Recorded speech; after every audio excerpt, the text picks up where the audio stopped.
Ética a Nicômaco, por Lucas Onofre, Carlos Eduardo Buttic e Fernando Luiz de Gadotti, e Matheus Henrique da Silveira. Amante e amado, excesso e falta de cumprimento da palavra. Vamos explicar um pouco desses termos. A questão do amante e do amado são duas pessoas, duas percepções diferentes dentro de um amor de amizade. Enquanto um oferece algo em troca de prazer, o outro oferece algo pelo que lhe favorece. Calma, deixa eu achar uma palavra que se encaixe melhor. Um está na relação por prazer e o outro por interesse. Quando o que está por interesse consegue o que lhe é interessado e oferece interesse quando o outro está querendo prazer, a amizade não funciona. Logo, há rompimento ou conflito. Amizades assim não dão certo. Só dão certo quando você tem um equilíbrio no que o amante e o amado oferecem. Por um exemplo, se você vai num sapateiro, ele vai engraxar o seu sapato e pelo serviço você vai recompensar com dinheiro. Caso ele engraxasse seu sapato e você engraxasse o sapato dele de volta, ele ia ficar muito bravo com você e ele ia querer o dinheiro, porque ele está engraxando seu sapato pelo dinheiro. Não sei se ficou claro o exemplo, mas é mais ou menos isso. Não, faz sentido. Faz sentido, né? Aí daí tem a questão de rompimento de amizade e fica bem claro de que ele não vê o rompimento da amizade como algo ruim. Quando uma amizade não tem mais uma razão ou um interesse ou um prazer comum para existir, ela deve se acabar. E a única amizade que não se acaba porque não tem uma necessidade em comum é a amizade pelo verdadeiro amor, segundo a filosofia. Essa, ela se alimenta de si própria e não precisa de um interesse ou de um prazer para que ela se sustente. Ela não precisa de uma base porque ela se alimenta de si própria para continuar firme. Ninguém deve amar o que é mal, nem tomar, nem tornar-me semelhante a ele. Isso quer dizer que ninguém deve gostar ou querer uma amizade ruim, ou então muito menos se parecer aos poucos com essa tal amizade. Eu acho que era isso que eu tinha para falar.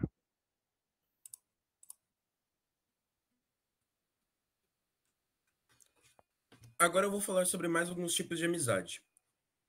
Aqui o Aristóteles dá mais 5 tipos, e o primeiro é o que o amigo ele deseja e age, ele precisa desejar e fazer o bem pelo amigo ou pareça fazer. Ou aquele amigo que gosta do outro amigo só porque quem ele é, só porque ele existe. Aquele amigo que faz a companhia para ele, só você gosta de ter a companhia dele. Aquele amigo que você gosta de definir coisas que você gosta em comum com ele, tipo músicas, essas coisas, interesses em comum. E tem aquele amigo que você, tipo, você gosta, você comunica ele com coisas boas da sua vida e coisas ruins. Vai ser aquele amigo que tu vai compartilhar os dois lados da moeda.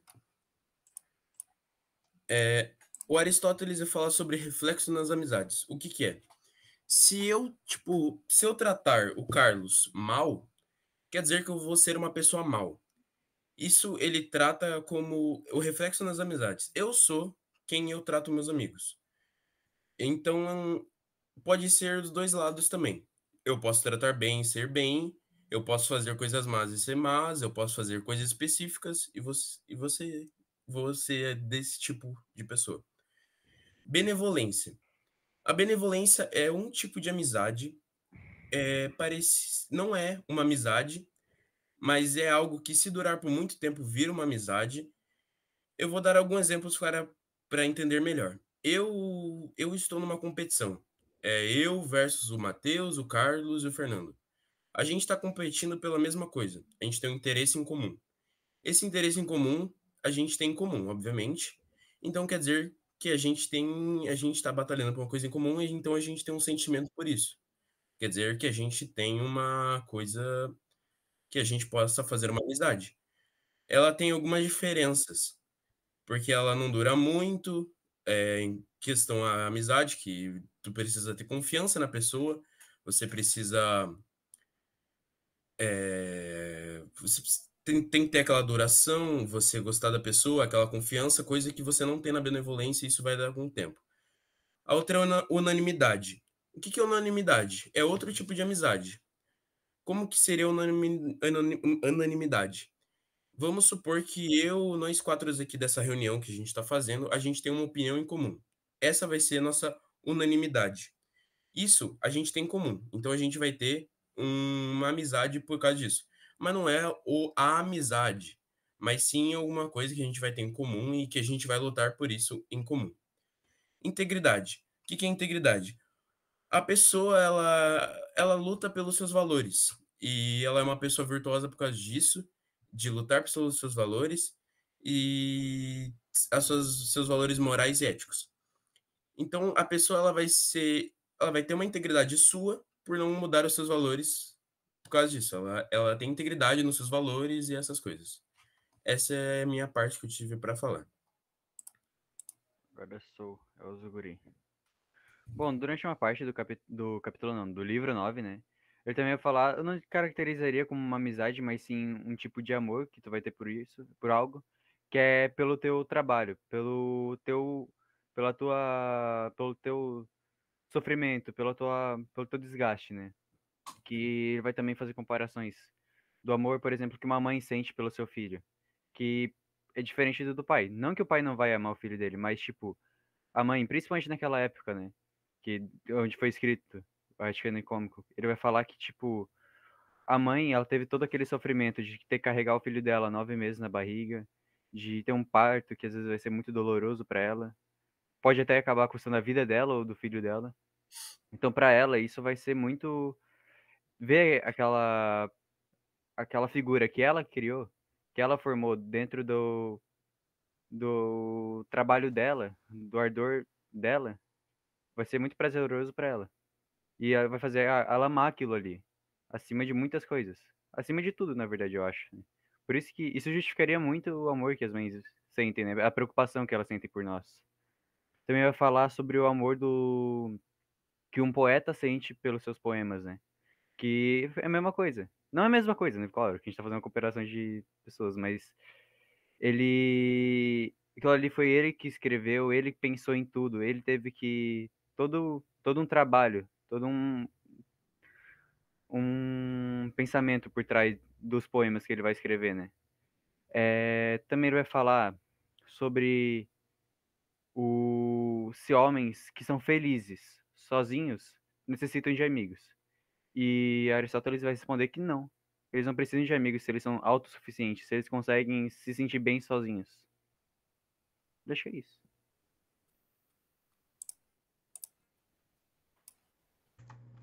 Oi, senhor. Eu vim aqui separado dos meus companheiros de equipe, pois o meu áudio, por algum motivo, no original não acabou saindo, então eu vou ter que refazer minha parte. Não vai ficar tão bom quanto antes, porque a gente fez um negócio complexo, a gente bateu um papo ali no finalzinho, mas infelizmente não salvou.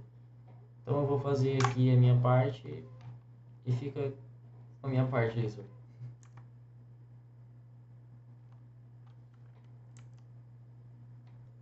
Bem, a minha parte é a final do trabalho. Então, eu não tenho muitas coisas para falar, pois meus amigos falaram a maioria das coisas. Então, eu adicionei alguns tópicos para poder dar uma explicada ao geral sobre algumas ideias. Por exemplo, necessidade de amigos. O que seria necessidade de amigos? O Carlos tinha falado que uma pessoa pode ser. Não precisa ter amigos para ser feliz, ela pode ser autossuficiente. Porém, eu digo de uma percepção minha mesmo, eu acho que por mais que você consegue ser o suficiente sem amigos, você precisa ter aquela amizade, aquele companheiro para você poder desabafar, etc. E ter o companheiro sempre do seu lado, sabe? Outro tópico seria os momentos cruciais. Você precisa desse amigo, de um amigo pelo menos, para estar sempre nesses. Quando estiver em crise, quando estiver assim, no fim do abismo, assim, no fundo do poço, vou até entrar já na questão de quantidade, tu tem que ter um amigo sempre no teu lado. Pô, eu acho que não é uma obrigação, sabe? Não é uma necessidade essencial pro corpo humano. Vamos dar um exemplo. Mas, tipo, tu precisa ter um amigo ali, sabe? Tem que ter uma pessoa para desabafar. Agora, em questão de quantidade, também não adianta ter 1.000 amigos falsos, porque eles não vão te ajudar em nada. É melhor um amigo verdadeiro do que 1.000 amigos falsos. Porque quando tu estiver realmente precisando, ninguém vai dar a mão. E é algo que eu sempre levo bastante, assim. Não adianta ser amigo de todo mundo se eu não tenho nenhum amigo verdadeiro. Então eu escolho bem as minhas amizades. O convívio e atividades é, em geral, por exemplo, o trabalho que a gente está fazendo agora com meus amigos. É um exemplo, na minha opinião, porque a gente está convivendo junto na escola. Pô, fiquei 4 anos com ele na escola antiga, na agrícola. A gente está fazendo uma atividade junto, um trabalho, e a gente consegue se comunicar, a gente consegue conversar um com o outro. É algo fluido com nós, porque a gente tem uma amizade estabelecida já. E tu precisa ter um convívio com uma pessoa para ter uma amizade. É muito importante isso, estar convivendo com ela, conversando com ela. A gente sempre faz alguma coisa junto, a gente joga esporte, a gente joga videogame, a gente conversa. Às vezes a gente vai e sai por aí só pra conversar, que nem a gente faz nas aulas, que a gente às vezes incomoda de tanto conversar, tanto conversar. A gente sai por aí só pra poder fazer isso, sabe? Então, esse convívio com nossos amigos é muito importante. E a conclusão seria a conclusão em geral do que nós chegamos, que infelizmente foi cortado, mas resumindo, digamos que a amizade, para nós quatro, é essencial na nossa vida. Se a gente perdesse os nossos amigos agora, a gente não ia, tipo assim, nossa, acabou a vida. Mas, pô, a gente ia ficar perdido, porque sempre tem, todo dia a gente tá conversando, sabe? E realmente, quantidade não é qualidade. Então é isso aí, esse foi o nosso trabalho, professor. Espero que o senhor tenha gostado. Não queremos decepcionar o senhor. E é isso, senhor. Obrigadão. Tchau.